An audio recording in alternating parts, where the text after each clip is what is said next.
Hi everybody, welcome back. We're going to continue with our sword work. Make sure before you start this video that you have done the warm-up, which includes sheathing and unsheathing the weapon. It includes your center, right and left overhead strikes, and your horizontal left and right strikes. Okay, you want to make sure your body's nice and warmed up, that your shoulders are warm, that your wrists are warm. Otherwise, you'll injure yourself. Okay. We're going to start from the very beginning of the form and pick up the learning where we left off last time. Okay, chidi up, kunye. Nice and easy right hand resting on the hilt of your weapon, looking to the right. Aya! Keep that left hand blocking your front leg when you turn to the back. Step into that back stance, push off the weapon around the head, block and step strike. This is where we left off, this move right here. Shift your hips and drop your weapon down so that you can jump. Hi-ya! Now when you go into this next move, I'm going to show you facing the camera so you can see what happens to this line.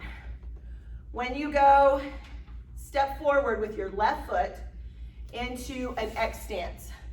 Your X stance, make sure your posture is still strong. You don't want to lean forward. You don't want you to step forward this way. You really want to come off of that front stance into a tight X stance. Your weight is going to be, my weight is on the back of my back foot, my right leg, because of my knees. I know people whose weight is a little bit more balanced than mine, but I like my weight on my back foot. When you come into this position, you're going to bring your sword above your head. Notice my elbows are tight. My elbows are not splayed. And my sword tip is pointing down. So it looks like this. I have my weapon above my head, and my sword lines up with my body so that I can deflect the weapon of my opponent, okay? So again, coming off of your jump strike, you're going to step forward into that close stance. Then you're going to pull the weapon behind your head, overhead, into the natural ready position. Step out into a good front stance and strike straight down. That's an 8 strike, okay? So that's what it looks like from the front. I'm going to show you now on the line that it naturally exists on. We've done our jump switch. Step into that 8 strike, into that cross stance. This is going to be where you can employ your drama, all right? This is slow and controlled. You don't have to rush this part. This is the part where you can actually take a breath, show that you are in control of your weapon, and build the drama and intensity of your form, okay? So we've come from the jump strike, step, and then bring the weapon behind your head and strike straight down, okay? Let's do that again from the very beginning. Good. Show control on those sheaths and resheaths, okay? I want you to resheath every time we reset correctly with control. Aya!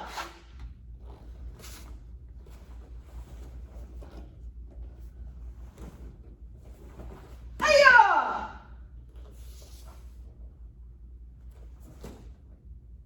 You should end in a front stance with your weapon horizontal to the ground. Now, you're going to take your right hand and you're going to turn it upside down. So you normally hold the sword here. This is your standard grip. You're going to take your right hand and do this. So it makes your hands look like an 11 grip, okay? So from here, if I'm in, I'm going to get close so you can see. This is my position facing the other direction. I'm just going to reposition. Now, I don't want to go like that. We don't need all that. Take it from here and just re-grip, okay? What you're doing at this point is cutting up, okay? Now, you come out of your X stance into a straight down cut, re-grip. You're gonna look over your left shoulder, reposition into a front stance, and cut. These cuts, these next 3 cuts are all hips, okay? You want to think about the box in front of you where your sword lives, okay? It's a little bit bigger, but I'm showing you for the purposes of the camera. When you cut, you want to cut up to that corner of that box. You're gonna reinforce your blade and cut up again to the corner of that box, okay? So you're cutting diagonally at a 45-degree angle across the body of your opponent with your hips, all right? So we've come straight down into our 8.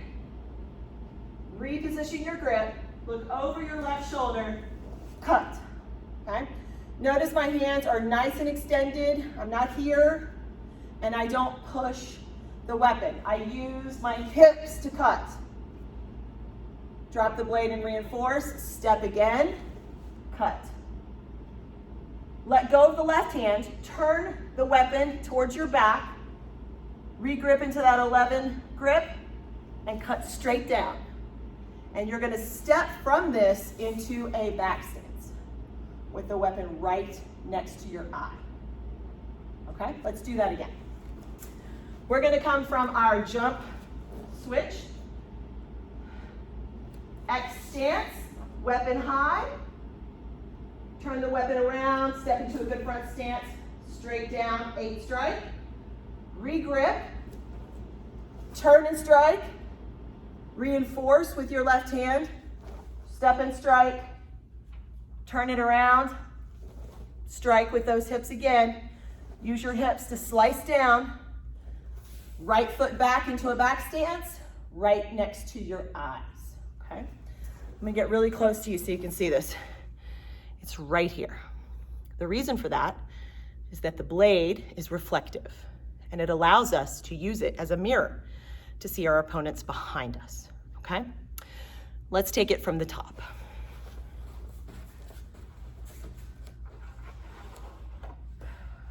Soft knees, nice, relaxed, closed stance position. Ay-ya!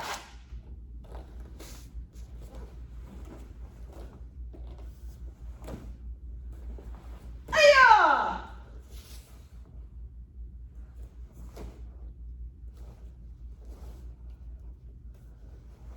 Ooh, I lost it. Step too far. Right there. Notice my back stance, still to the corner. Weapon right here. Now, you'll see a lot of people keep their elbows in and they hold their weapon right here. Some people have their elbow out. Either one is okay. It's up to you, whatever you're comfortable with. When I started, I had to be here. It just didn't feel right to me not to have my elbow up. But the more I do it, I think the more my elbow drops, to be honest. Resheath, we're gonna do it one more time. And that's where we'll end today. Chidia, kunye. Chumbi for your form. Aya!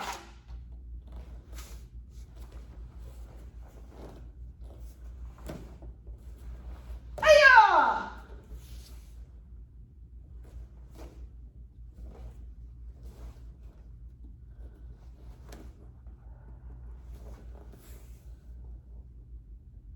Good. And furrow. Now, you'll see a lot of variation from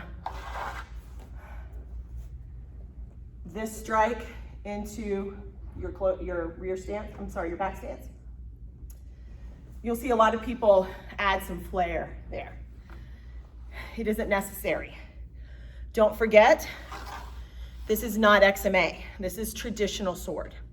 So you want to keep your lines nice and clean, nice and tight. You don't want all those flips and spins and flourishes to your weapon. A lot of people add some flourish when they resheath. They'll turn and they will use their hips to resheath their weapon, and that's totally okay. The weapon is long.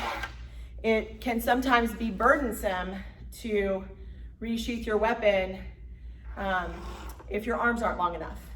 So you can turn your hips to aid in that sheathing and unsheathing. It actually adds power to your unsheath especially. So keep that in mind. Reduce your flourishes during the form. Allow the weapon to tell the story.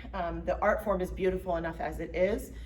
There's no need to add all of that until you get into XMA and creative, okay?